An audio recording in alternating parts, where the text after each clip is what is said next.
अभिवादन स्वीकार कीजिए ब्रजेश मिश्रा का। और आप देखना शुरू कर चुके हैं द डिबेट।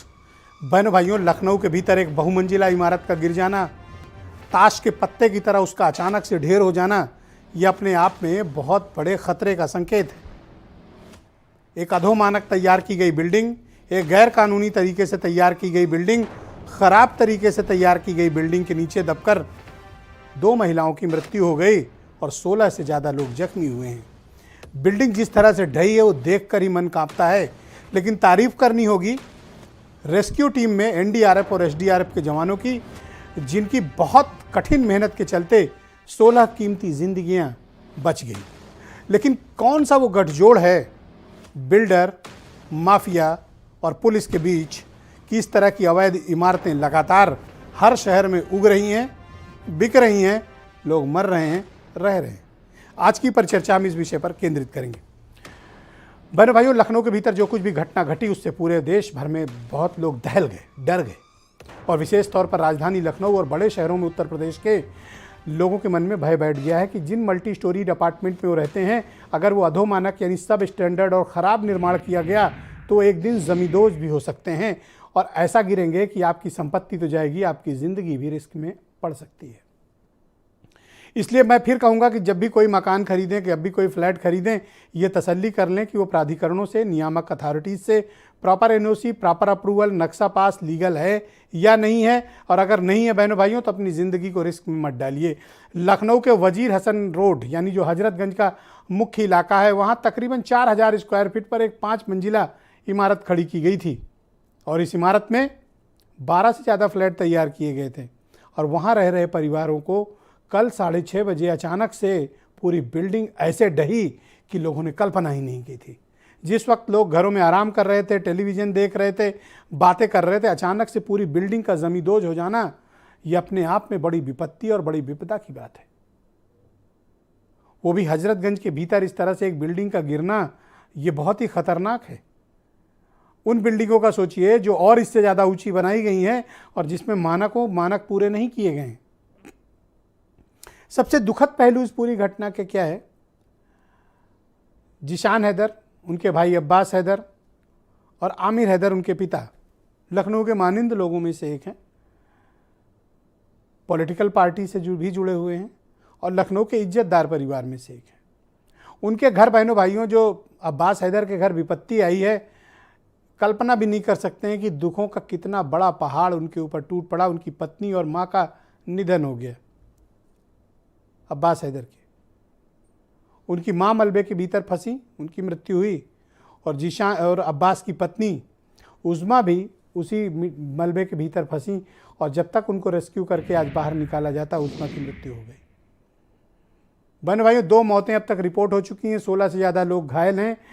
और उससे भी ज़्यादा दुखद बात यह है कि इनका संपत्ति भी चली गई, इनका घर भी मिट गया, इनकी पत्नी की भी मृत्यु हो गई, इनकी माँ की भी मौत हो गई। अब जनाजा जाए कहाँ? घर ही नहीं है। माँ और पत्नी की मृत्यु, 5 साल का बच्चा है। आप कल्पना करिए कि कितनी बड़ी पीड़ा से हैदर परिवार गुजर रहा होगा। ये एक बेहद भावुक क्षण है और किसी के भी परिवार के लिए एक क्षण में सब कुछ तबाह हो जाने जैसा है, बर्बाद हो जाने जैसा है। आंखों के सामने अंधेरा और आगे कुछ दिखाई नहीं देने वाली स्थिति होती है। अकल्पनीय दर्द से गुजर रहा है ये परिवार। तो कौन है इसका जिम्मेदार? और उन जिम्मेदारों के खिलाफ अब तक कठोर से कठोर कार्रवाई क्यों नहीं हो रही है? और बाकी भी ऑडिट किया जाना चाहिए कि और कौन कौन सी बिल्डिंग है जो जरा सा भी झटका लगने पर ताश के पत्ते की तरह ढह जाएंगी। हैं ऐसी बिल्डिंग?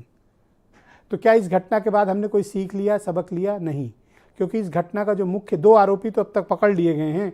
उनमें एक शाहिद मंजूर का बेटा नवाजिश भी है, एक तारिक भी है, और दूसरा इस घटना का जो मुख्य कर्ता धर्ता है, जो यजदान बिल्डर का ओनर है, फ़हद यजदान, वो अब तक फ़रार है। फ़हद यजदान के ऊपर आरोप है कि उसने लखनऊ के भीतर 10 से ज़्यादा बड़ी अवैध इमारतें खड़ी करके ऐसे अवैध फ्लैट बेचे जहां लोगों की ज़िंदगी मुश्किल में पड़ी। और अभी पिछले महीने आपको याद होगा, 2 महीने पहले यजदान बिल्डर की एक बिल्डिंग को पूरी तरह से एलडीए ने ध्वस्त कर दिया था। और यजदान की सिर्फ एक नहीं 10 बिल्डिंग है जहां रह रहे लोगों की जान इस वक्त खतरे में है। फैद यजदान का अब तक गिरफ्तार न किया जाना भी कई प्रश्न चिन्ह खड़े कर रहा है। हम आज यहाँ ये चर्चा करेंगे कि जो भी नियामक प्राधिकरण हैं, चाहे वो लखनऊ डेवलपमेंट अथॉरिटी हो, मेरठ डेवलपमेंट अथॉरिटी हो या अन्य डेवलपमेंट अथॉरिटी जो अन्य शहरों में हैं, क्या वो अपनी भूमिका का सम्यक निर्वहन कर रहे हैं? जवाब है नहीं कर रहे हैं। अकेले लखनऊ के भीतर 28,000 से ज़्यादा इलीगल अवैध इमारतें खड़ी हुई हैं। सिवाय नोटिस देने के, सील करने के, उगाही के अलावा प्राधिकरण के पास और कोई दिलचस्पी नहीं है।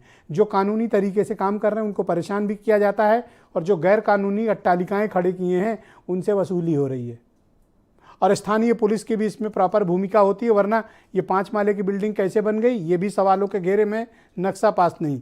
ये बिल्डिंग तो एक उदाहरण है जहाँ घटना हो गई। बहनों भाइयों, मैं ऐसे सैकड़ों और हजारों की तादाद में आप सब लोग भी स्वयं देखते होंगे और आप सब भी इस चीज़ों से दो चार हुए होंगे। आखिर इसका इलाज क्यों नहीं है? लेवाना कांड के बाद हमने ये सोचा था कि शायद कुछ इस पर कुछ एक मॉड्यूल तैयार होगा, कोई मसले निकलेंगे, लेकिन अफसोस की बात यह है कि प्राधिकरण या अथॉरिटीज या सरकारें एक घटना के बाद कुछ इंस्ट्रक्शन देकर आगे बढ़ जाती हैं। अवैध निर्माण करने वालों का हौसला बढ़ा रहता है, मामूली धाराओं में इनके खिलाफ कार्रवाई होती है और इन पर कोई प्रतिबंध नहीं लगता। नतीजा, लोगों की जिंदगी खतरे में है। इतनी बातें मैं आपको क्यों बता रहा हूं? क्यों बता रहा हूं?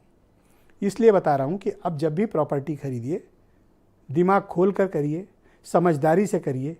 लालच मत करिए कि सस्ते में कोई चीज़ मिल रही है। सस्ते में मिलने का चक्कर में आपने देख लिया क्या हुआ। जब भी किसी कोई प्रॉपर्टी खरीदिए उसका प्रॉपर रजिस्ट्रेशन चेक करिए, उसके भू अभिलेख चेक करिए, उसकी क्वालिटी चेक करिए, कंस्ट्रक्शन की क्वालिटी कैसी है, प्रॉपर एनओसी लीजिए, प्रॉपर ये चेक करिए कि प्राधिकरणों से नक्शा पास है कि नहीं है, फायर की एनओसी है या नहीं, और कंस्ट्रक्शन की क्वालिटी कैसी है।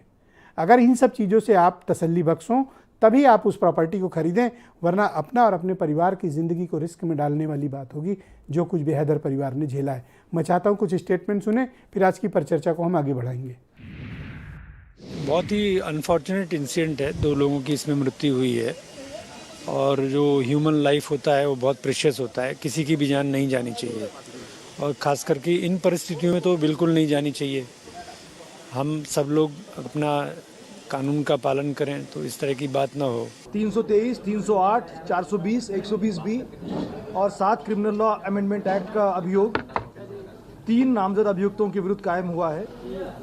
एक है मोहम्मद तारिक, दूसरे है नवाजिश शाहिद और तीसरे है फरहद याजदानी। बस घर पे थे शाम को तकरीबन, बस अपनी बिल्डिंग मतलब छत पे 4th फ्लोर पे मेरा घर था। 4th फ्लोर पे जैसे ही बस खड़ी पानी की बोतल लेके अपने आप बिल्डिंग पूरी वाइब्रेट होते होते नीचे गिर गई। दूसरी जिंदगी समझ लीजिए सर मिली मेरे को। ये सर हम वहाँ खड़े, जैसे औजार उठाने से चले वैसे पत्थर एक भड़ाक से ऊपर से गिरा। ये घटना अपने आप में सबको बहुत अलर्ट कर गई है, सबको हैरान कर गई है। और जो लोग भी मल्टी स्टोरी अपार्टमेंट में रह रहे हैं उनसे मेरी अपील है कि अपनी अपनी बिल्डिंग्स का ऑडिट ज़रूर करवाएं कि उसका कंस्ट्रक्शन कैसा है, वो कितना भूकंप झेल सकती है, कितने झटके झेल सकती है, कितने वाइब्रेशन को बर्दाश्त कर सकती है और उसका कंस्ट्रक्शन क्वालिटी कैसी है। ये ज़रूर आप लोग अगर अपनी अपनी सोसाइटीज़ में रहते हो तो अपने RWAs को या फिर सोसाइटीज़ को ज़रूर फोर्स करें कि वो इसका ऑडिट ज़रूर कराएं। संजय चौधरी है मेरे साथ, भारतीय जनता पार्टी के प्रवक्ता और NDRF के फॉर्मर